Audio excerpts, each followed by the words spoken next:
member of my organization. I'd like to thank you for coming out tonight and supporting my organization. I would like to thank Mr. Mike Lowry for coming and sharing some of his wisdom with us tonight.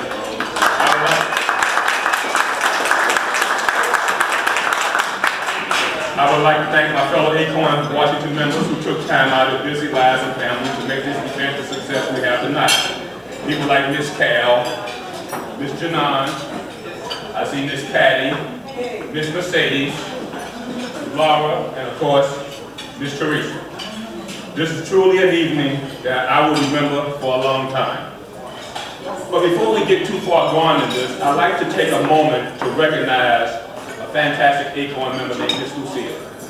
She is no longer here with us today, but in the spirit of ACORN and the spirit of community organizing, Miss Lucille will always be an ACORN member. And I'd like to take a moment of silence for Miss Lucille.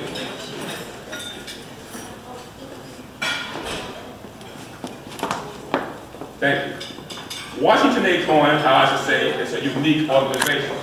We have been doing the hard work for working people since 2000 when we opened our doors.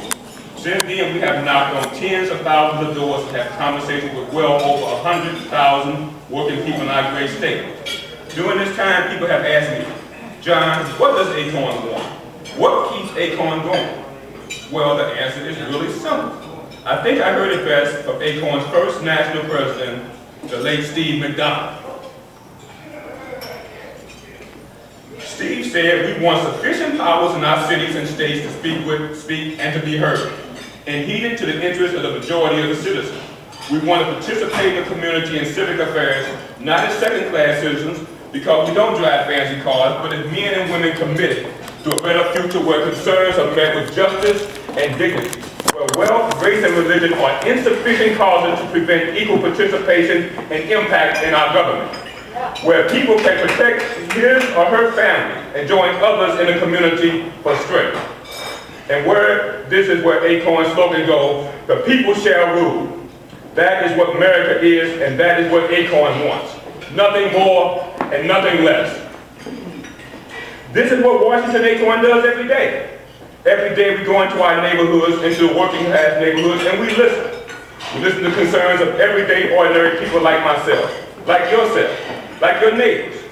We say, what do you care about? What would you like to see change? Whether it be a crosswalk or in the predatory lending, we ask you, by yourself, do you think that you can make change? No, there is little power in more. We ask people to join up with a group of about 3,500 people will make a difference. Yes, they say. There is power in numbers. There is power in here tonight. Yes, there is.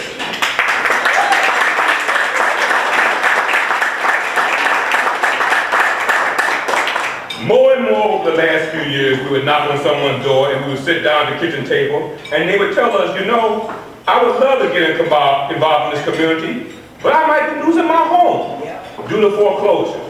Family after family was saying the same thing. So what did ACORN do? We took action. Not with just the right hand of reform, but with the left hand of help. ACORN offered his hand to people in need. We put our hands way out and we felt that there was many grabbing back. Since then, we have helped well over 8,600 families and just 50 over the last few weeks in the state of Washington.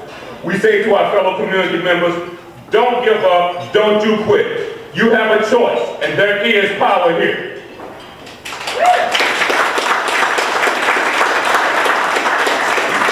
We also said to our members who have been hit hard by the foreclosure crisis, you have power, you have a voice. We said to the folks you elected to represent down in Olympia, they need to know your story. They need to know the hardship predatory lending has caused for the working families in our state. So ACORN members who have been hit hard by this crisis went down almost every day this past session to educate representatives, senators, even the governor's office about what losing your home to a bad loan is like.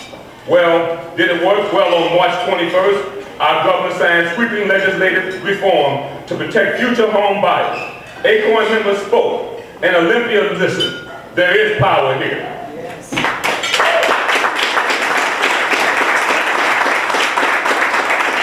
This is the power when you have both the right hand of reform and the left hand of help working together.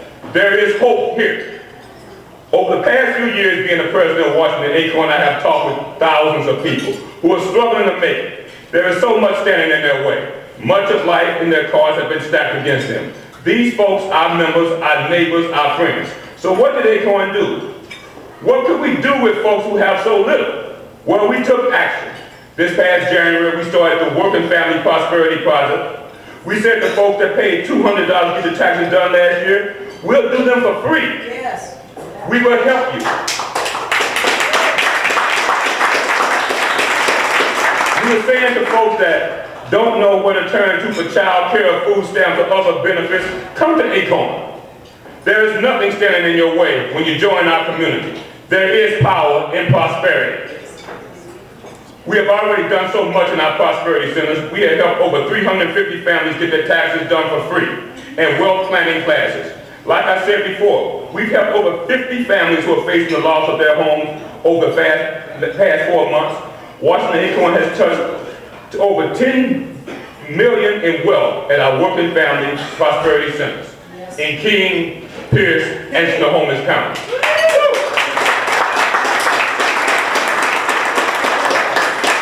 We have exceeded every expectation we have put forward on ourselves. There is so much more work to be done, so I need your help. I need your help to bring back the estimated $2.4 billion in tax credits and benefits due to working people in our state that's just sitting here in D.C. $2.4 billion every year not being claimed by working people in our state. Imagine what could be done with those resources.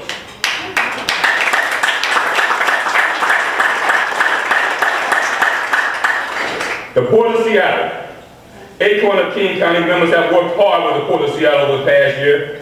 I, as president of Washington ACORN, have enjoyed seeing new ACORN leaders step up and work hard for the neighborhood. ACORN leaders like Michael McGrath. Where are you, Michael? Wave so everybody see you.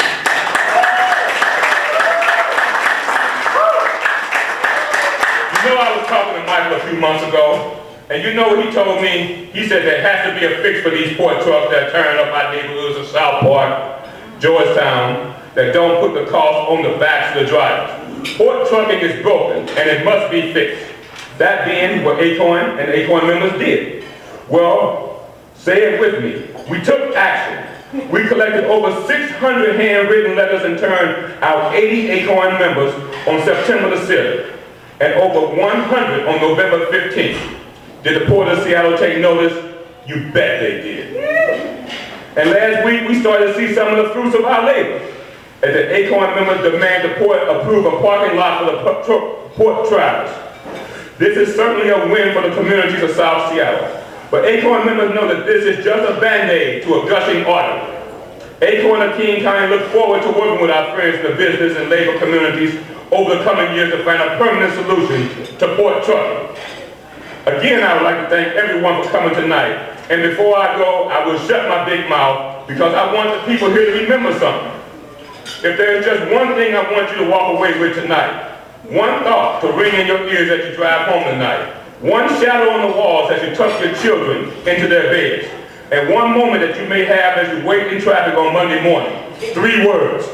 There is power here. There is power here tonight. I can feel it. There is power in our homes. There is power in our neighborhoods. There is power in our work. There is power in our actions, and there is power in you being ACORN members. Let's never stop, no matter what people say. And as your president, that's what I demand, nothing more and nothing less. Thank you.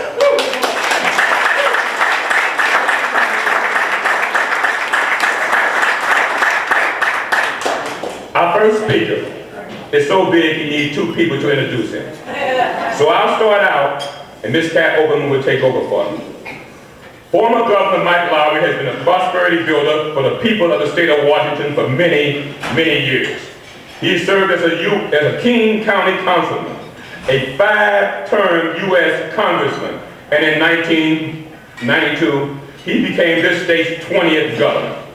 As governor, Mike got rid of record deficit, created thousands of new jobs, and moved people from welfare to work. Governor